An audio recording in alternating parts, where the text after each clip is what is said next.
সকাল হলে চিন্তা শুরু হয়ে যায় বাচ্চাকে আজকে স্কুলে কী টিফিন দিব। তো ঝটপট যদি হাতের কাছে থাকে এই সামান্য উপকরণ, তাহলে কিন্তু এরকম মজার টিফিন বানানো সম্ভব।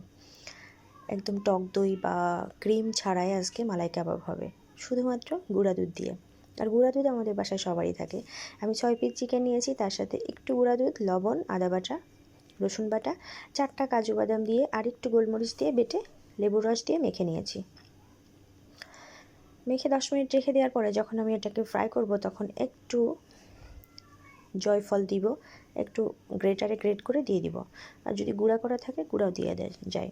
ফ্রাইং প্যানে তেল গরম করে টুথপিকের মধ্যে বা কাবাব স্টিক থাকলে কাবাব স্টিকের মধ্যে দিয়ে, আর যদি তাও না থাকে কিছুই লাগবে না, শুধুমাত্র ফ্রাইং প্যানে দিয়ে ঢেকে অল্প আছে একটু সেঁকে নিলেই হয়ে যাবে মালাই কাবাব। সবসময় হেলদি টিফিন দিলে ভালো হয়, বাচ্চারা যেন বাইরের ভাজা পোড়া না খায়। একটু ফ্রুটস, বাইরে একটু শ্যালো ফ্রাই জাতীয় কোনো ভেজিটেবল বা একটু চিকেন ফ্রাই, কাবাব, সেটা যদি হোমমেড হয় সেটা ভালো হয়। বাচ্চাদের হেলথের কথা চিন্তা করে আমরা প্রতিদিনই আসলে কিছু না কিছু বানানোর চেষ্টা করি। নিজেদের পরিশ্রম হলেও বাচ্চাদেরকে বেস্টটা দেওয়ার চেষ্টাই আমরা করি মায়েরা।